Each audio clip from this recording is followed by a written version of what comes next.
नमस्कार दोस्तों, मैं पारुल चौहान आप सभी का स्वागत करती हूं आपके अपने प्यारे से परिवार रोज गार्डन में। कैसे हैं आप सभी? उम्मीद कर रही हूं अच्छे होंगे। जल्दी सारे बच्चे लाइव आ जाएंगे, सेशन के साथ जुड़ जाएंगे ताकि मैं क्लास को स्टार्ट करूं। अल्पा, स्ट्राइक, आशीष, कबीर, पूजा, सोनम, नितिन, अभिषेक, सुमित, रागिनी, प्रिया, शिवम, अरविंद, पायल, अस्मा खां, योगेंद्र, अभी, पवन, राधिका, लखन, नितेश, कोमल, लेखराम, अन्नू, शिवानी, विनू, सुनील, सभी को मेरी तरफ से गुड आफ्टरनून, नमस्ते, राधे राधे, राम राम, शशिकाल। प्यारे प्यारे बच्चों, कैसे हैं आप सभी? उम्मीद तो यही रहती है आप अच्छे होंगे। जल्दी से आप सभी लाइव आ जाएंगे, सेशन के साथ जुड़ जाएंगे ताकि मैं क्लास को स्टार्ट कर सकूं। और आपको पता है कल मैंने आपको 3 वेद पढ़ा दिए थे, ऋग्वेद, सामवेद और यजुर्वेद। आज मैं आपको चौथा वेद और अंतिम वेद पढ़ाने वाली हूं जिसका नाम है अथर्ववेद। और इसके बारे में हम बात करेंगे कि अथर्ववेद प्यारे बच्चे क्या होता है। और कुछ बच्चों ने कुछ डाउट पूछे हुए टेलीग्राम ग्रुप में, उनके मैं आंसर करूंगी क्लास के एंड में, ठीक है? क्योंकि उसके आंसर क्लास में ही किए जा सकते थे, टेलीग्राम ग्रुप में नहीं किए जा सकते थे, तो इसलिए मैं आपको यहां पर स्टार्ट करूंगी पढ़ाना। और आज का आपका जो वेद आप जहां से पढ़ने वाले हैं वो है प्यारे बच्चे, आप कहेंगे अथर्ववेद, ठीक है? अब देखिए यहाँ पर अगर मैं आपसे बात करती हूँ बच्चे, तो मैंने आपको बताया था कि आपके 4 वेद होते हैं, एक ऋग्वेद, एक सामवेद, एक यजुर्वेद और आपका जो तीसरा है, सॉरी चौथा है, वो है आपका अथर्ववेद, जो कि आपका सबसे नया वेद है और जिसे ब्रह्मवेद के नाम से भी जाना जाता है। ठीक है, क्या लगता है? जिसे ब्रह्मवेद के नाम से भी जाना जाता है। मेरी तबीयत बिल्कुल ठीक है बेटा, मेरी तबीयत को कुछ नहीं हुआ है। आप लोग आराम से अपनी पढ़ाई कीजिए। देखिए यहाँ पर अगर बेटा मैं बात करती हूँ आपसे वेदों के बारे में, तो आपका आखिरी वेद है जिसका नाम है अथर्ववेद। और जब हम अथर्ववेद की बात करते हैं तो सबसे लोकप्रिय वेद है और इसे ब्रह्मवेद के नाम से भी जाना जाता है। और बेटा यही आपका सबसे नया वेद भी है, क्योंकि मैंने आपको बताया है कि मैम आपने हमें बताया है कि सबसे पुराना वेद ऋग्वेद होता है, तो सबसे नया वेद कौन सा है? तो आप कहोगे कि मैम सबसे नया वेद है ब्रह्मवेद। ठीक है, कैसा है? ब्रह्मवेद जो है वो आपका सबसे नया वेद है, लेकिन इसमें तो अथर्ववेद, क्योंकि अथर्ववेद को हम ब्रह्मवेद के नाम से भी जानते हैं, तो कंफ्यूज मत होना। ब्रह्मवेद या अथर्ववेद बेटा एक ही बात होती है, ठीक है? उसके बाद इस अथर्ववेद के अंदर क्या है, जैसे यजुर्वेद में यज्ञ के बारे में है, बलि के बारे में है, और मैंने आपने बताया ऋग्वेद में ऋचाओं के बारे में है, और अगर सामवेद की बात करें तो उसमें संगीत के बारे में है। तो इसी तरीके से प्यारे बच्चों आपका जो अथर्ववेद है, अथर्ववेद की अगर हम बात करते हैं तो अथर्ववेद में क्या क्या है? आप कहोगे कि मैम जादू टोना इसमें दिया गया है, वशीकरण दिया गया है, कृषि को प्रभावित करने वाला कीट और औषधि के बारे में बात की गई है। मतलब अभी तक हमें क्या पता है? ज्यादातर बच्चों से पूछो कि अथर्ववेद में क्या है तो वो कहते हैं जादू टोना है। क्या है कि मैम वो जादू टोना है। और जादू टोना के अलावा क्या होता है? तो बेटा इसमें आपका जो इंसेक्ट होते हैं, जो एग्रीकल्चर को इफेक्ट करते हैं, आपने देखा होगा कि कीड़े मकोड़े जो होते हैं कई बार आपकी फसलों को खराब कर देते हैं, तो उनसे कैसे निपटा जा सकता है ये भी इस वेद में बताया गया। मतलब उनकी जानकारी भी इस वेद में दी गई है। उसके अलावा मेडिसिन, औषधि की जानकारी भी इसमें दी गई है। तो इसमें जादू टोना है प्यारे बच्चों। उसके बाद में इसमें आपकी कृषि को प्रभावित करने वाले कीट है, और बेटा जी उसके अलावा इसमें मेडिसिन की जानकारी है। शक्ति कह रहे हैं वशीकरण क्या होता है? वशीकरण होता है बेटा जैसे मैं आपको अपने वश में कर लूं और आप जो भी करें मेरे कहने से ही करें, ठीक है? तो आपको ध्यान रखना है, बहुत सारे बच्चे कह रहे हैं एग्जामिनर को अपने वश में कर लेंगे, ठीक है? जैसे आपने कई बार एडवर्टाइजमेंट देखा होगा कि मन चाहा प्यार पाए, मन चाहा जीवन साथी, चाहे सास से छुटकारा पाए, ठीक है? ये सब आप जो देखते हैं, जो एडवर्टाइजमेंट तरह-तरह के दिखते हैं आपको, ठीक है? और स्वतंत्र से छुटकारा कैसे पाएं, तो ये सब क्या होते हैं? ये इसी अथर्ववेद से निकले हुए हैं। तो इसमें आपका जादू टोना, जिसको कई बार ब्लैक मैजिक भी कहते हो, और वशीकरण प्यारे बच्चे, ये आपका किसमें दिया गया है? अथर्ववेद में। कृषि कीट यहाँ पर दिया गया है और औषधि के बारे में यहाँ पर दिया गया है। तो ये आपको ध्यान रखना है, ये सब किसमें दिया गया है? अथर्ववेद के अंदर, ठीक है? किसमें दिया गया है? अथर्ववेद के अंदर। आगे आइए, हंसी आ रही होगी है ना? चलो भाई तुम्हारे हंसते हुए चेहरे तो आए कम से कम। आगे आते हैं। अगर मैं प्यारे बच्चे आपसे बात करूं तो आपको ये भी ध्यान रखना है कि आपका, अगर मैं आपसे बात करूंगी तो आपका इसमें और क्या क्या है। जैसे मैंने आपको बताया था कि अथर्ववेद एक ऐसा वेद है जिसमें कन्या के जन्म पर निंदा की गई है। मतलब इसमें लड़की के जन्म को क्या किया गया है? एक तरीके से क्रिटिसाइज किया गया है कि भाई लड़की पैदा होती है तो बड़ा दुख की बात है। ऐसा क्यों? ऐसा क्यों कहते हैं? ऐसा इसलिए कहते हैं, और ये आज भी कहते हैं, क्योंकि आपका जो समाज है ना, वो ऋग्वेद के टाइम से, या हम कह सकते हैं वैदिक काल के टाइम से, आपका पितृसत्तात्मक समाज है। और आपको ये भी ध्यान रखना है बेटा कि जो आपकी पैट्रियार्कल सोसाइटी है, उसने ये माना है कि कन्या का जन्म होना एक दुख की बात होती है, क्योंकि लड़की क्या होती है? लड़की को एक तरीके से बोझ माना जाता था पहले के समय में, ठीक है? क्यों माना जाता था? क्योंकि लड़की की शादी में खर्चा करना पड़ता है, लड़की से वंश नहीं चलता, जबकि लड़के से वंश चलता है। तो लड़की के जन्म पर दुख जताया गया है, और ऐसा नहीं है कि आज नहीं होता, आज भी होता है। लेकिन आपके संविधान में क्या कहा गया है? लड़के और लड़कियों में कोई भी डिस्क्रिमिनेशन नहीं करना है। लेकिन आज भी आपकी सोसाइटी में डिस्क्रिमिनेशन होता है। क्यों होता है? उसका वही रीजन है, क्योंकि आपकी सोसाइटी पैट्रियार्कल सोसाइटी है, क्योंकि पितृसत्तात्मक समाज है। ऐसा इसलिए होता है, ठीक है? तो निंदा का मतलब क्या होता है? दुख करना, क्रिटिसाइज करना, आलोचना करना उस जगह पे, ठीक है? तो आपको ध्यान रखना है कि आज भी क्या माना जाता है कि लड़का होगा तभी वंश चलेगा, लड़कियों से कभी वंश नहीं चलता है। और आप बहुत सारे लोग कहेंगे कि डिस्क्रिमिनेशन नहीं है, बेटा अभी भी है, अभी भी बहुत जगह पर डिस्क्रिमिनेशन है। अगर एक लड़का है और एक लड़की है, एक ही फैमिली में ये दोनों बहन भाई हैं, और पेरेंट्स के पास केवल एक को पढ़ाने का पैसा है, तो वो लड़के को पढ़ाने की प्राथमिकता देंगे, लड़की को पढ़ाने की प्राथमिकता नहीं देंगे। ये आज भी होता है। और आज भी ये क्यों होता है? क्योंकि मैम आज भी तो पैट्रियार्कल सोसाइटी है, क्योंकि मैम आज भी तो पितृसत्तात्मक समाज है, इसलिए आज भी होता है। आज भी हम कह सकते हैं ऐसा समाज में देखने के लिए मिलता है, ठीक है? आगे आइए। आपका पढ़ने वाला इसका कौन होता है? ब्रह्म। जैसे आपके ऋग्वेद को पढ़ने वाला होता है, सामवेद को पढ़ने वाला उद्गाता होता है, ऐसे अथर्ववेद को पढ़ने वाला आपका ब्रह्म होता है, ठीक है? कौन होता है बेटा? ब्रह्म होता है। और आपको ये भी ध्यान रखना है कि उपवेद क्या होता है? उपवेद इसका शिल्पवेद होता है, लेकिन सुश्रुत ने इसका उपवेद क्या माना है? सुश्रुत ने मैम आयुर्वेद को माना है, ठीक है? ये आपको ध्यान रखना है, ठीक है? तो ये सारी चीजें आपको ध्यान रखनी है बेटा। आपके अपने विचार हो सकते हैं, मैंने आपको वो चीजें बताई हैं जो सोसाइटी में पहले थी, और आज भी कुछ जगह पर ये चीजें देखने के लिए मिलती हैं। आप सिर्फ अपने घर की वजह से कि हमारे घर में ऐसा नहीं होता, ये नहीं कह सकते कि आपके घर में नहीं होता तो पूरी दुनिया में नहीं होता। आज भी महिलाओं की स्थिति उस लेवल पर नहीं आ पाई है जिस लेवल पर आनी चाहिए, इसलिए लगातार लड़कियों के लिए नए कानून बन रहे हैं, ठीक है? उनकी प्रोटेक्शन को लेकर आप देखेंगे कि जितने भी रेप होते हैं उनके रिश्तेदार उसमें शामिल होते हैं। आपके आस पड़ोस के लोग, आपके जानने वाले लोग ही लड़कियों को मोलेस्ट करते हैं, ठीक है? तो ये सब आज भी जीवन की सच्चाई है। तो ये आपका क्या है? इसका उपवेद है। अब बेटा अथर्ववेद में एक बात और कही गई है कि जो अथर्ववेद है इसके अंदर क्या कहा गया है? इसके अंदर कहा गया है सभा एवं समिति को, सभा एवं समिति जिनके बारे में मैं आपको ऑलरेडी बता चुकी हूं, सभा एवं समिति को प्रजापति की 2 पुत्रियां बताया गया है, प्रजापति की 2 पुत्रियां बताया गया है, 2 daughters of Prajapati, of Prajapati. तो सभा एवं समिति को प्रजापति की 2 पुत्रियां कहा गया है, कहा गया है। किस वेद के अंदर? तो आप कहोगे मैम अथर्ववेद के अंदर, ठीक है? क्या कहते हैं इसको? अथर्ववेद के अंदर सभा। सभा मैंने आपको बताया था कि राजा को सलाह देने वाली एक संस्था होती थी, और इस सभा के अंदर वृद्ध लोग ज्यादातर भाग लेते थे, और समिति में आम जनता, मतलब कोई भी भाग ले सकता था। तो समिति क्या होती थी? आम लोगों की जो है बैठक होती थी, और सभा जो है वो राजा को सलाह देने वाली संस्था थी, ठीक है? इतनी बात समझ में आ गई? इतनी बात समझ में आ गई बेटा? बेटा आप लोग इतना लड़का लड़की क्यों करते हैं? आपको ऐसा क्यों लगता है कि मैंने लड़कों का फेवर ले लिया या मैंने लड़कियों का फेवर ले लिया? मैंने आपको एक सच्चाई बताई है जो समाज की है। अब ये आप बातें करेंगे कि ड्रम में बंद हो जाता है, ये हो जाता है, तो ऐसे तो बहुत सारे केसेस हैं, ठीक है? और गलत करने की बातें तो लड़कियां भी गलत करती है और लड़के भी गलत करते हैं। आप चीजों को ध्यान से सुना करो कि मैं आपसे कहने की क्या कोशिश कर रही हूं, ठीक है? ड्रम वाला केस एक आ गया तो आपने कहा कि लड़के ड्रम में बंद हो जाते हैं, उससे पहले लड़कियों के साथ इतने केस आए, उनका क्या कहोगे आप? तो समाज में हर कोई गलत कर रहा है। मैंने यहाँ बात की डिस्क्रिमिनेशन की, जो होता है, ठीक है? समझने की कोशिश करो, कॉन्सेप्ट को क्लियर किया करो अपने। इतनी बात समझ में आई? अब बात आते हैं कि जो आपके वेद हैं, इन सभी वेदों के ब्राह्मण ग्रंथ होते हैं। इन सभी वेदों के क्या होते हैं बेटा? ब्राह्मण ग्रंथ होते हैं। और ये जो ब्राह्मण ग्रंथ हैं आखिर ये किसे कहते हैं? तो मेरी बात को जरा ध्यान से सुनिए। अगर मैं आपसे बात करूं तो जो ब्राह्मण ग्रंथ होते हैं ना बच्चा, ब्राह्मण ग्रंथ में अगर हम बात करते हैं तो वेदों को सरल भाषा में लिखा गया, उसी को क्या कहा गया, ब्राह्मण ग्रंथ। जैसे अगर मैं आपको पहले समझाने के लिए बोलूं कि वेद, तो वेद की अगर आप मुझसे बात करोगे तो वेद किसमें लिखे गए हैं, संस्कृत में लिखे गए हैं, और संस्कृत में काफी आपकी जो है कठिन भाषा में यानी टफ लैंग्वेज में लिखे गए हैं, तो उनको हर कोई नहीं समझ सकता। तो उनको वेदों को जब टफ भाषा में लिखा गया तो इन्हीं वेदों को जब सरल भाषा में लिखा गया है, सरल भाषा में यानी कि सिंपल लैंग्वेज में, उसी को कहते हैं ब्राह्मण ग्रंथ। लिखा है वेदों का सरल भाषा में रूपांतरण ही क्या कहलाता है, ब्राह्मण ग्रंथ कहलाता है। यानी वेदों को सरल भाषा में लिखना क्या कहलाता है बच्चों, तो आप कहेंगे कि मैम वो कहलाता है ब्राह्मण ग्रंथ। ठीक है, तो ब्राह्मण ग्रंथ बेटा कहलाता है, ये आपको बहुत अच्छे से ध्यान रखना है। तो ब्राह्मण ग्रंथ किसे कहते हैं, तो मैं वेदों को जो सरल भाषा में लिखा गया है उन्हें ही ब्राह्मण ग्रंथ कहते हैं। ब्राह्मण ग्रंथों को वेदों की टीका कहते हैं। मैम ये टीका क्या होता है, तो टीका का मतलब होता है किसी का सरल भाषा में विस्तार से, सरल भाषा में विस्तार से वर्णन करना या विस्तार से व्याख्या करना, उसी को क्या कहते हैं, टीका। तो ब्राह्मण ग्रंथ क्या है भाई, वेदों की टीका है, क्योंकि ब्राह्मण ग्रंथों को भी क्या किया गया है, मैं ब्राह्मण ग्रंथों को भी सरल भाषा में लिखा गया है, और किसकी सरल भाषा में, तो वेदों को सरल भाषा में लिखना ही कहलाता है ब्राह्मण ग्रंथ। ठीक है, ये आपको ध्यान रखना है। अब बात करते हैं कि आपको ये तो पता चल गया कि ब्राह्मण ग्रंथ किसको कहते हैं, लेकिन अब ब्राह्मण ग्रंथ कौन कौन से होते हैं और उससे क्या क्वेश्चन आते हैं जो इंपॉर्टेंट है, मैं केवल आपको वही बताऊंगी। एक्स्ट्रा चीजों को मैं जैसे संख्यायन ये बिल्कुल भी इंपॉर्टेंट नहीं है, तो आप इसको यहां से डिलीट कर सकते हैं। आपको केवल ऋग्वेद के दो ब्राह्मण ग्रंथ याद करने हैं। ऋग्वेद का ब्राह्मण ग्रंथ एक होता है ऐत्रेय और एक होता है बेटा कौशिकी। ऐत्रेय और कौशिकी को आपको याद रखना है, यही एग्जाम में पूछे जाते हैं और यही से एग्जाम में क्वेश्चन भी आता है। ठीक है, तो ऋग्वेद का ब्राह्मण ग्रंथ क्या कहलाता है, ऐत्रेय, और आपका कौशिकी, ये दो आपके ब्राह्मण ग्रंथ हैं। इतनी बात आप ध्यान रखेंगे कि मैम ब्राह्मण ग्रंथ किसे कहा जाता है, तो वेदों को सरल भाषा में लिखे गए ग्रंथों को ब्राह्मण ग्रंथ कहा जाता है, या इन्हें वेदों की टीका भी कहा जाता है। और ऋग्वेद के दो ब्राह्मण ग्रंथ हैं, ऐत्रेय और मैम कौशिकी। ठीक है बेटा, अब आ जाइए आगे। जैसे हम बात करते हैं सामवेद की, तो सामवेद में भी दो इंपॉर्टेंट है, मतलब एक ही मोस्ट इंपॉर्टेंट है पंचविश। सबसे ज्यादा एग्जाम में पूछा जाता है पंचविश। एक होता है सर्विश, एक होता है जैमिनी और एक होता है आशय। ठीक है, एक होता है आशय, तो हमें कौन सा याद रखना है, मैम सामवेद को याद रखना है, सामवेद को, और उसमें कौन सा याद रखना है, पंचविश को याद रखना है। इसके अलावा सर्विश, जैमिनी और आशय एग्जाम में नहीं आते। ठीक है, ये आपके इसमें नहीं आते, तो आप कहेंगे सामवेद का पंचविश है। यजुर्वेद की बेटा मैंने आपको बताया कि दो शाखाएं हैं, कृष्ण शाखा का तैत्रेय है और शुक्ल शाखा का शतपथ है। ठीक है, तो यजुर्वेद जो कृष्ण शाखा है उसका क्या है, तैत्रेय, और शुक्ल शाखा का क्या है, शतपथ। और बेटा जी आपका जो लास्ट वेद है अथर्ववेद, इसका ब्राह्मण ग्रंथ है गोपथ। ठीक है, ये आपका इंपॉर्टेंट है, दोनों ही इंपॉर्टेंट है इसमें, और इसमें एक ही दिया हुआ है आपका गोपथ। तो ये आपके वेदों के ब्राह्मण ग्रंथ हैं जो उनको सरल भाषा में डिफाइन करते हैं, जो उनको सिंपल लैंग्वेज में डिफाइन करते हैं। ठीक है बच्चों, इसको लिखिए बराबर, फिर हम आगे बढ़ते हैं। अब आगे मैं आपको बताऊंगी रामायण और महाभारत के बारे में। रामायण और महाभारत के बारे में बच्चों हम बात करेंगे।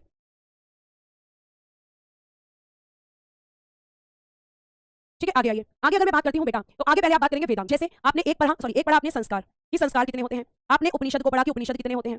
ठीक है, आपने वेद पढ़ा कितने होते हैं। अब आप पढ़ेंगे वेदांग कितने होते हैं। सीधा सीधा क्वेश्चन पूछा जाता है एक तो इस तरीके से कि वेदांगों की संख्या कितनी होती है, और एक बेटा ये क्वेश्चन पूछा जाता है कि जो वेदांग होते हैं वो कौन कौन से होते हैं। चार ऑप्शन दे दिए जाएंगे, उसमें से बोला जाएगा कौन सा वेदांग नहीं है, या चार ऑप्शन दिए जाएंगे, उसमें से बोला जाएगा कौन सा वेदांग है। तो अगर मुझे ये पता ही नहीं होगा कि वेदांग कितने होते हैं या वेदांग कौन कौन से होते हैं, तो मैं इस प्रश्न को कभी सॉल्व नहीं कर पाऊंगी। तो इसके लिए हमें क्या करना है, तो मैं इसके लिए नहीं बेटा, अभी अलग टॉपिक नहीं है, ये सब उसी में चल रहा है। अलग टॉपिक होगा तो मैं पहले नाम लिखूंगी और बताऊंगी कि नया टॉपिक है। मैं नया टॉपिक शुरू करने से पहले हमेशा क्लास में बोलती हूँ कि नया टॉपिक है। ठीक है, तो वेदांग जैसे पहला वेदांग है शिक्षा, एजुकेशन, जो आपको ये बताता है कि आपको प्रोनाउंसिएशन कैसे करना है, जो आपको ये बताता है कि आपको किस तरीके से बातें करनी है। जैसे मैं आपको बोलती हूँ कि आपको कम से कम एटलीस्ट पता होना चाहिए कि आपको कैसे बात करनी है। तो ये चीज कौन सिखाता है, एजुकेशन। एजुकेशन हमें सभ्य बनाती है, एजुकेशन हमें मोरालिटी का ज्ञान देती है, नैतिकता का ज्ञान देती है, जिससे हमें ये पता चलता है कि हमें सामने वाले व्यक्ति से कैसे बात करनी है। तो उच्चारण करना, बोलना कौन सिखाता है, शिक्षा सिखाती है, एजुकेशन सिखाता है। उसके बाद सिखाता है बेटा आपका कल्प। कल्प क्या होता है, जैसे आपके घर में पूजा पाठ होता है, तो ऐसा नहीं कि पूजा पाठ में आप कोई सा भी मंत्र किसी भी पूजा में पढ़ दोगे, नहीं। कल्प ये बताता है कि किस मंत्र का प्रयोग किस काम में किया जाना है। जैसे बेटा अगर आपको विद्या की देवी की बात करनी है तो सरस्वती जी की आप पूजा करेंगे, तो उनके मंत्रों का उच्चारण किया जाएगा। ठीक है, वेद अलग है शक्ति और वेदांग अलग है, तो किस मंत्र का प्रयोग किस जगह पर किया जाएगा ये कौन बताता है, कल्प। उसके बाद बेटा आपका निरुक्त होता है। निरुक्त होता है, जी हाँ बेटा, ये 6 होते हैं, 6 वेदांग होते हैं आपके टोटल। निरुक्त को क्या कहा गया है, वेद की आत्मा, सोल ऑफ वेद कहा गया है। इसके लिए जो निरुक्त शब्द का जो प्रयोग किया गया उसके लिए क्या गया, वेद की आत्मा, ये सोल ऑफ वेद है। क्या है ये, सोल ऑफ वेद। उसके बाद छंद क्या सिखाते हैं, रचना का ज्ञान, कि हमें किस तरीके से चीजों को अच्छे से लिखना है, रचना कैसे करनी है। भाई आप पहले शब्द सीखते हैं, शब्द सीखने के बाद में ही आप क्या करते हैं, सेंटेंस बनाना सीखते हैं, और फिर उनसे आप रचना करना सीखते हैं। तो रचना का ज्ञान कहां से मिलता है बच्चे, छंद से। उसके बाद आते हैं ज्योतिष पर, एस्ट्रोलॉजी पर, जिसमें आपके ग्रह नक्षत्रों के बारे में बात की जाती है। जैसे आपने सुना होगा कि आपका बृहस्पति डाउन चल रहा है, आपका शुक्र ठीक नहीं चल रहा, आपका शनि ठीक नहीं चल रहा, तो ये सब कौन बताता है, एस्ट्रोलॉजी। आपको पता है एस्ट्रोलॉजी के लिए भी अलग से पढ़ाई होती है। ठीक है, और जो व्याकरण होता है, व्याकरण, व्याकरण को जानने वाला, मतलब जिसको ग्रामर की नॉलेज होती है, जो आप पढ़ते हैं इंग्लिश में उसको ग्रामर कहते हैं, हिंदी में उसको व्याकरण कहते हैं। ठीक है, तो आपके ये क्या होते हैं, वेदांग 6 होते हैं बेटा, जल्दी से आप फटाफट यहाँ पे पढ़ें, लिखें इनको।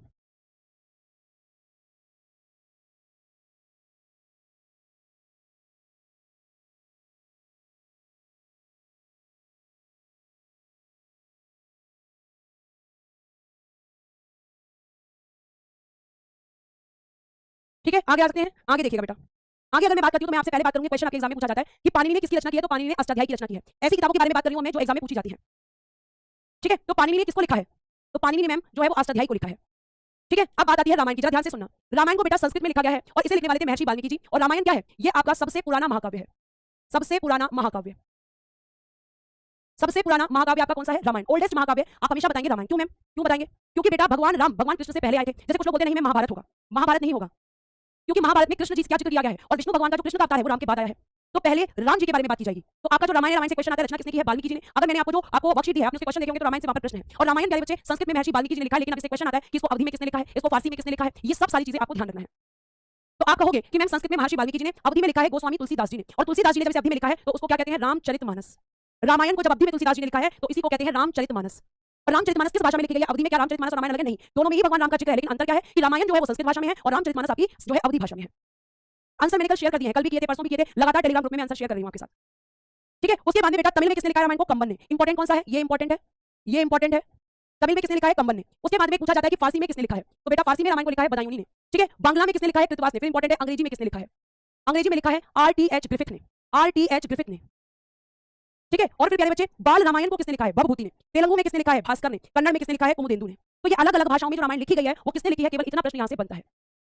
ठीक है, हाँ बेटा अवधि एक लैंग्वेज है, अवधि लैंग्वेज है, संस्कृत जैसी लैंग्वेज है, ऐसी अवधि लैंग्वेज है, ऐसी फारसी लैंग्वेज है, ऐसी बांग्ला लैंग्वेज है, ऐसी अंग्रेजी लैंग्वेज है। तो किसने किस भाषा में रामायण को लिखा है? ये प्रश्न आपके आते हैं जिसमें से आपका फारसी पूछा जा चुका है, अवधि पूछा जा चुका है, ठीक है, संस्कृत पूछा जा चुका है और अंग्रेजी पूछा जा चुका है। अब बाकी भी पूछे जाने के चांसेस हो सकते हैं। वैभव जो बेटा आपका नॉर्मल टेलीग्राम ग्रुप है उसी में आपका लिखा हुआ है, ये लीजिए पहली स्लाइड, उसी में आपकी मैंने दी हुई है, वर्कशीट आपको एप्लीकेशन पर डाली हुई है और आंसर की टेलीग्राम ग्रुप में। ठीक है, ठीक है बच्चों, आगे चलते हैं। आगे फिर हम बात करते हैं मैथिली में किसने लिखा है। मैथिली में लिखने वाले हैं बेटा आपके चंदा झा।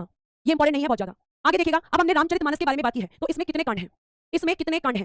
ये क्वेश्चन सीधा सीधा पूछा जाता है कि रामचरितमानस में कितने कांड हैं, तो बेटा 7 कांड हैं। कौन कौन सा? बाल कांड, जिसमें भगवान राम के जन्म के बाद उनके जो बचपन की चीजें हैं उनको बताया गया है, उनको दर्शाया गया है। अयोध्या के बारे में दिखाया गया, क्योंकि रामचरितमानस जी सॉरी राम भगवान जो थे वो कहां पे? तो अयोध्या के राजा दशरथ के बेटे थे, तो उसके बारे में बताया गया है। अरण्यक कांड, जब बेटा वो वन में जाते हैं, फिर किष्किंधा कांड, फिर सुंदर कांड, फिर लंका कांड और फिर बेटा उत्तरकांड। ये 7 कांड हैं आपके, ये 7 कांड हैं आपके। ठीक है, तो मैंने बताया बाल कांड में क्या है, अयोध्या कांड में क्या है, अरण्य कांड में जब उन्हें वनवास होता है, जब वो वनवास के लिए जाते हैं उसकी पूरी कहानी है। किष्किंधा कांड में जब भगवान राम आपके हनुमान जी से मिलते हैं, सुग्रीव से मिलते हैं, तो इनके जो बीच में चीजें हैं वो किष्किंधा कांड में है। फिर सुंदर कांड आप पूरा जानते हैं किससे संबंधित है? हनुमान जी से संबंधित है। ठीक है, हनुमान जी से। फिर लंका कांड, जिसमें प्यारे बच्चों भगवान राम क्या करते हैं? रावण के साथ युद्ध करते हैं और माता सीता को वापस लेकर आते हैं। और उत्तरकांड में क्या है? जब वो वापस अयोध्या आते हैं, जब वो वापस अयोध्या आकर अयोध्या के राजा बनते हैं, आपको ध्यान रखना है वो आपका उत्तरकांड में दिया गया है। तो ये 7 कांड है आपके, ये आपको ध्यान रखना है।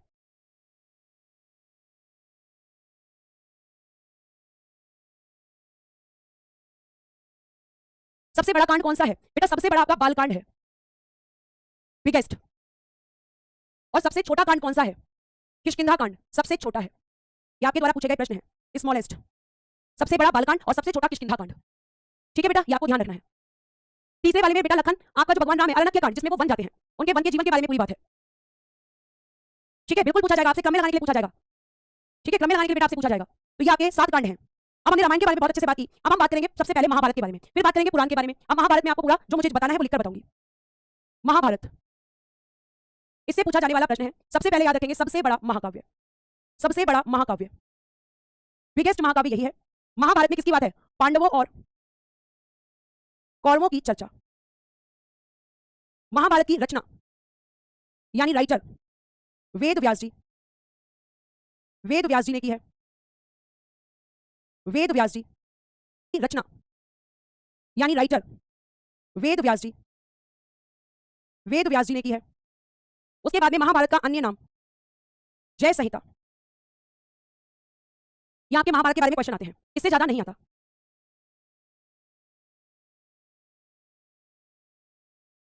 ठीक है, सबसे बड़ा महाकाव्य है। और ये भी ध्यान रखना कि विश्व में सबसे बड़ा महाकाव्य है। और एक और चीज लिख लो कि हाँ, ये पूछा जा सकता है महाभारत का अंग्रेजी अनुवाद, अंग्रेजी अनुवाद, इंग्लिश ट्रांसलेशन, ये किसने किया था?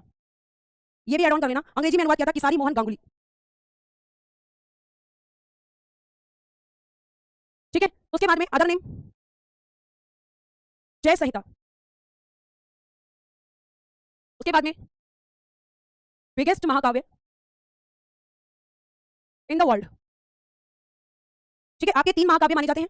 जैसे आपका एक महाकाव्य होता है रामायण, दूसरा मैंने आपको बताया महाभारत, और बेटा इन दोनों के बारे में आप जानते होंगे कि ये महाकाव्य है। लेकिन एक है आपका पृथ्वीराज रासो, पृथ्वीराज रासो जिसकी रचना करने वाले हैं चंदर बरदाई, चंदर बरदाई, ये भी आपका एक महाकाव्य। तो इन तीनों को क्या माना जाता है? महाकाव्य, जिसमें सबसे पुराना रामायण, सबसे बड़ा महाभारत। ठीक है, और आप कहोगे कि ये बताइए कि ये कब लिखे गए थे? लगभग जैसे रामायण और महाभारत के लिखने की अगर मैं बात करती हूँ, रामायण और महाभारत, तो ये कब लिखे गए थे? लगभग 400 बीसी के आसपास, 400 बीसी के आसपास ये दोनों लिखे गए थे। ठीक है, ये आप ध्यान रखेंगे। अब बेटा आपने रामायण पढ़ लिया, महाभारत पढ़ लिया, अब हम पढ़ेंगे पुराणों के बारे में। अब हम पढ़ेंगे पुराणों के बारे में, पुराण के बारे में भी आपको बताना जरूरी है। चलो अब ध्यान से सुनना।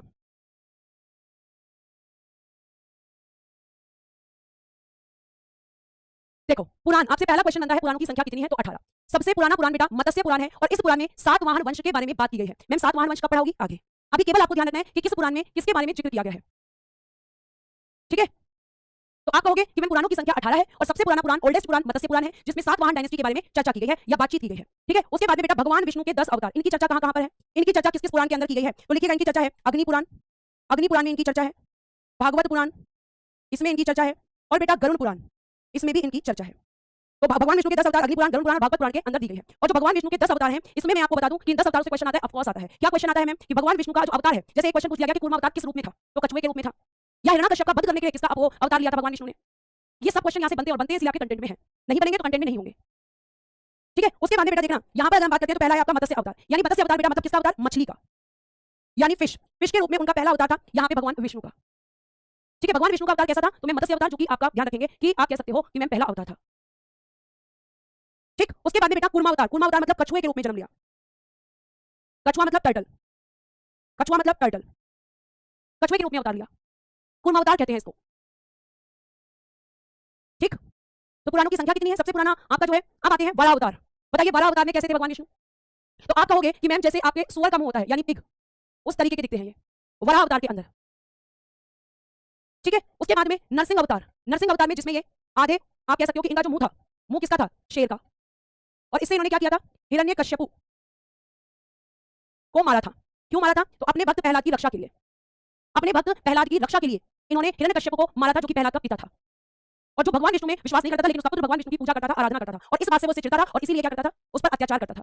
ठीक है बच्चों, आगे हम बात करते हैं वामन अवतार। तो वामन आप समझते हो, इसमें वो लेते हैं एक छोटे ब्राह्मण का रूप, छोटे ब्राह्मण का रूप लेते हैं। राजा, एक राजा होता है, उसके घमंड को तोड़ने के लिए, बड़ा घमंड होता है कि मेरे पास सब कुछ है, बहुत कुछ है, मैं किसी को कुछ भी दान दे सकता हूं, तो उस घमंड को तोड़ने के लिए छोटे से ब्राह्मण का रूप लेते हैं। राजा के यहाँ जाते हैं, राजा से भिक्षा मांगते हैं, तो राजा कहता है जो मांगना मांगो, मैं सब दे दूंगा, लेकिन मुझे 3 गज की भूमि चाहिए, मतलब 3 कदम में चलना चाहता हूं, और 3 भूमि तुम्हें मुझे देनी होगी। अब भाई वो भगवान है, उसे तो पता ही नहीं था, उसे तो चाहिए छोटा सा ब्राह्मण है, कितना इसका 3 जो है गज की भूमि होगी। भैया राजा बलि, हाँ तो राजा बलि थे वो, तो राजा बलि का घमंड तोड़ने के लिए आए थे, और इन्होंने जब 3 कदम रखे तो राजा बलि की हालत खराब हो गई क्योंकि पूरा का पूरा ब्रह्मांड उनके कदमों के नीचे आ रहा था। तो इस तरीके से उसका घमंड इन्होंने तोड़ा था। फिर आप जाने, फिर आपका होता है यहाँ पे परशुराम जी का अवतार, जो आपने देखा होगा बहुत गुस्से में रहते थे। ठीक है, परशुराम जी। अब यहाँ पे एक करेक्शन करना है आपको, जहां लिखा है आपका कृष्ण वहां करना है राम, और जहां लिखा है राम वहां करना है कृष्ण। ठीक है, देखिएगा जरा, यहां आपको लिखना है राम और फिर आपको लिखना है कृष्ण, राम और फिर लिखना है कृष्ण। तो राम भगवान के बारे में आप जानते हैं, मुझे आपको बताने की जरूरत नहीं है। और आपके जो 8वां अवतार है कृष्ण का, वो भी आप जानते हैं कि कृष्ण का जन्म क्यों हुआ था, भाई लीलाएं दिखाने के लिए, प्रेम प्रेम के बारे में। यहाँ पे हमें कृष्ण के जीवन से पता चलता है कि प्रेम क्या होता है। कंस अपने मामा का अंत करने के लिए, कंस का अंत करने के लिए जन्म हुआ, वो तीसरा कदम रख नहीं पाए थे कुछ को, उन्हें रोक दिया गया था, नहीं तो पूरा का पूरा ब्रह्मांड के कदमों के नीचे आ जाता। ठीक है, और फिर बेटा आपका बुद्ध के रूप में इनका जन्म माना जाता है। एक बड़ी अजीब सी बात है कि बुद्ध ने तो भगवान को माना नहीं, लेकिन फिर भी बुद्ध को मूर्ति बनाकर उनका पूजन कर दिया गया। और फिर एक आपका कल्कि का अवतार जो माना जाता है कि आज का जो युग चल रहा है, कलयुग, इसमें होगा कल्कि का अवतार। तो ये आपके यहाँ पर ध्यान रखना है। हाँ बेटा, सुअर का मुंह था, इंसान की बॉडी, मुंह शेर का था, इंसान की बॉडी ऐसे था, बॉडी इंसानी की थी, केवल चेहरा आपका जो बताया मैंने इनका था। ठीक है, ये आपको ध्यान रखना है। तो ये आपके 10 अवतार हैं इनके, इनमें से किसी भी अवतार के बारे में आपसे पूछा जा सकता है। अब बाकी पुराणों के बारे में जान लेते हैं कि बाकी पुराण जैसे, एक है बेटा आपका विष्णु पुराण जो मौर्य वंश के बारे में जानकारी देता है, एक है वायु पुराण जो गुप्त वंश के बारे में जानकारी देता है, एक है भागवत पुराण जो कृष्ण भक्ति के बारे में बताता है। ये आपके यही इंपॉर्टेंट है, और जो इंपॉर्टेंट है बेटा केवल वही मैंने लिखे हैं। तो मत्स्य पुराण, सातवाहन वंश, विष्णु पुराण, मौर्य वंश, वायु पुराण, गुप्त वंश, भागवत पुराण, कृष्ण भक्ति के बारे में। और इस भागवत पुराण में भगवान विष्णु के अवतारों की भी चर्चा है। नहीं, इनको बुद्ध चरित्र में नहीं बताया गया है। शिवराज जी कह रहे हैं मोदी है 10वां अवतार। बेटा ये तो मुझे नहीं पता मोदी है या नहीं है, लेकिन अभी तक पता है कि हुआ नहीं है। ठीक है, हम आपको लगता होगा कि मोदी जी 10वें अवतार है भगवान विष्णु के, पर सबको ऐसा लगे ये जरूरी नहीं है। चलो आगे आ जाओ। अब आपको एक उपनिषद के बारे में बताऊंगी, ज्वाला उपनिषद। मैं उपनिषद तो आप पहले पढ़ा चुकी, हाँ, लेकिन ज्वाला उपनिषद से पढ़ा रही हूं क्योंकि इसमें एक मनुष्य के जीवन के 4 आश्रम बताए गए हैं। 4 आश्रम मतलब कि आपके मनुष्य के जीवन की आयु को 4 आश्रमों में डिवाइड किया गया है।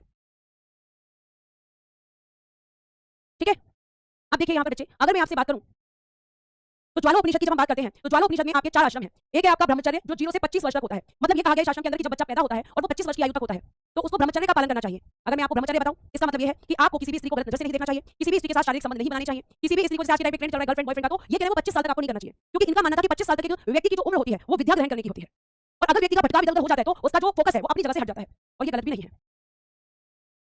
ठीक है, ये आपको ध्यान रखना है। और उसके बाद 25 वर्ष के बाद वो गृहस्थ आश्रम में प्रवेश करता है, तो 25 से 50 वर्ष तक वो गृहस्थ आश्रम में रहता है, जिसमें उसकी वाइफ होती है, उसके बच्चे होते हैं, उसका घर परिवार, उसकी जिम्मेदारियां अपने परिवार के प्रति कब तक होती है, 50 वर्ष तक। तो ये गृहस्थ आश्रम होता है। उसके बाद बेटा आता है वानप्रस्थ आश्रम जो 50 से 75 वर्ष होता है, और फिर आता है सन्यासी जीवन जो कि 75 से 100 होता है। अब आज के समय में जो व्यक्ति है वो भैया वानप्रस्थ तक ही जीवित है, सन्यास तक तो वो पहुंच नहीं पा रहा। लव मैरिज करो श्वेता, करने में दिक्कत नहीं है, लेकिन 25 वर्ष के बाद जब आपकी उम्र होगी, ठीक है, अब अंकुर कह रहे हैं ऐसा नहीं है कि फोकस हट जाता है गर्लफ्रेंड बॉयफ्रेंड बना लेते हैं तो, ठीक है, तो अगर ऐसा नहीं है तो शायद हो सकता है, लेकिन मैंने इनकी बात की कि इन्होंने क्या माना। आज के समय में तो बेटा बच्चा का आज के समय पे 8th क्लास के बच्चे भी गर्लफ्रेंड बना के घूम रहे हैं, गर्लफ्रेंड और बॉयफ्रेंड बन रहे हैं। तो आज की मैं बात ही नहीं कर रही, मैं बात कर रही हूं वैदिक, क्योंकि आप लोग ये क्यों भूल जाते हो। आप मानिए या ना मानिए बेटा, अगर आपका मोटिव नौकरी है तो नौकरी लीजिए, उसके बाद आप चाहे लव मैरिज कीजिए चाहे अरेंज मैरिज, वो आप पे डिपेंड करती है। अभी केवल आपका एक काम है वो है पढ़ना। बस आप उसको अच्छे से अपनी पढ़ाई को कीजिए, अपना फोकस केवल उसी पर रखिए और किसी पर भी टाइम ओवर नहीं हुआ है अभी। आपकी क्लास 12:05 पे शुरू होती है, उस हिसाब से आपकी क्लास का 1 घंटा 1:05 पे खत्म होता है। ठीक है, अब आप क्या मानते हैं ये आपकी चॉइस है, लेकिन मेरे अकॉर्डिंग फोकस हटता है। अगर किसी पढ़ते हुए बच्चे की शादी कर दी जाती है तो वो फिर अपनी लाइफ में बिजी हो जाता है, फिर उसका फोकस पढ़ाई पे नहीं रहता है। ठीक है, अब देखिए आगे प्यारे बच्चों, ये आपका हो गया। अब आता है कि आपका जो है पुराण, इसकी रचना किसने की थी? तो पुराणों के रचयिता लोमहर्ष एवं उनके पुत्र उग्रश्रवा थे। ठीक है, अब आज मैं आपका नया टॉपिक शुरू नहीं करूंगी क्योंकि मैं आज आपका रिवीजन करवाऊंगी। कल आपका टॉपिक रहने वाला है महाजनपद। कल मैं इसके बारे में आपसे बात करूंगी, महाजनपद। कल इसके बारे में मैं आपको बताऊंगी, महाजनपद हम पढ़ेंगे कल ही की क्लास में मैं बौद्ध धर्म शुरू कर दूंगी, यानी आपका वैदिक सभ्यता अब खत्म होता है। ठीक है, तो अब हम क्या करेंगे? अब हम रिवीजन करेंगे। लिखिएगा बेटा, अब मैं क्या कराऊंगी आपको? रिवीजन। तो अब आप मुझे आंसर देंगे। जादू टोना किस वेद में है? जादू टोना, औषधि और कृषि कीट, ये बेटा किस वेद में इनकी जानकारी है? सबसे नया वेद कौन सा है? सबसे नया वेद कौन सा है? अथर्ववेद को पढ़ने वाले को क्या कहते हैं? अथर्ववेद पढ़ने वाला क्या कहलाता है? सामवेद में किसकी जानकारी है? यज्ञ और बलि की बात किसमें की गई है? यजुर्वेद की कितनी और कौन कौन सी शाखाएं हैं? यजुर्वेद की कितनी शाखाएं हैं? पुराणों की संख्या कितनी है? वेदों की संख्या कितनी है? वेदांगों की संख्या कितनी है? उसके बाद में उपनिषद कितने हैं? उपनिषदों की संख्या कितनी है? सारे आंसर करते चले जाना और सारे आंसर करना, कोई भी छोड़ना मत। ठीक है, उसके बाद में बताना आपका सबसे बड़ा कांड कौन सा है? सबसे बड़ा कांड, सबसे बड़ा उपनिषद, सबसे छोटा कांड कौन सा है? विष्णु के कितने अवतार हैं? सबसे पुराना पुराण कौन सा है? सबसे पुराना उपनिषद कौन सा है? और आपका प्रश्न बनेगा सबसे पुराना महाकाव्य कौन सा है? सबसे बड़ा महाकाव्य कौन सा है? रामचरितमानस की रचना किसने की थी? अगर क्लास में कोई ऐसा है जो इन प्रश्नों के उत्तर नहीं जानता तो वो बताए। कोई है ऐसा क्लास में? इनमें से कोई ऐसा प्रश्न जो आपकी पहुंच के बाहर हो? मुझे तो लगता नहीं। देखो, अथर्ववेद सबसे नया वेद कौन सा है? तो ये भी मैम अथर्ववेद। और अथर्ववेद को ही क्या कहते हैं? अथर्ववेद को ही मैम ब्रह्मवेद कहते हैं। अथर्ववेद पढ़ने वाला ब्रह्म होता है। सामवेद में संगीत की जानकारी है। यज्ञ और बलि यजुर्वेद में है। यजुर्वेद की शाखाएं 2 होती हैं, कृष्ण और शुक्ल। कृष्ण और शुक्ल। पुराणों की संख्या 18 है, वेदों की संख्या 4 है, वेदांगों की 6, उपनिषद की 108 और संस्कार कितने हैं? संस्कारों की संख्या 16 है। ठीक है, सबसे बड़ा कांड बालकांड है। सबसे बड़ा उपनिषद बृहदारण्यक उपनिषद है। सबसे छोटा कांड किष्किंधा कांड है। किष्किंधा कांड। विष्णु जी के अवतार हैं 10। सबसे पुराना पुराण मत्स्य पुराण जिसमें 7 वाहन वंश की जानकारी है। सबसे पुराना उपनिषद छांदोग्य है। सबसे पुराना महाकाव्य रामायण है। सबसे बड़ा महाकाव्य महाभारत है और रामचरितमानस की रचना तुलसीदास जी ने की है अवधी भाषा में। ये रिवीजन है आपका। अब इसके क्वेश्चंस मैं आपको करवाऊंगी पहले, जब मैं आपका महाजनपद शुरू करूंगी तो पहले वैदिक सभ्यता के जितने क्वेश्चन हैं सब करवाऊंगी। ठीक है, जिससे आपको ये पता चले कि कैसा होता है। अब अगर आप सभी ने इसके प्रश्न अच्छे से सारे उत्तर दिए हैं तो एक बार थम्स अप और स्माइली कर दो ताकि मुझे पता चले जी मनु जी टाइम हो गया है, अगला चैप्टर महाजनपद होगा और पीडीएफ आपको ऑलरेडी एडवांस में मैं दी चुकी हूं। पर बेटा कल क्लास नहीं होगी, और कल क्लास इसलिए नहीं होगी क्योंकि कल मेरी मीटिंग है और मुझे ऑफिस जाना है, इसलिए मैं कल आपकी क्लास नहीं ले पाऊंगी, वरना अगर मीटिंग होगी तो मैं आपकी कल क्लास लगवानी थी।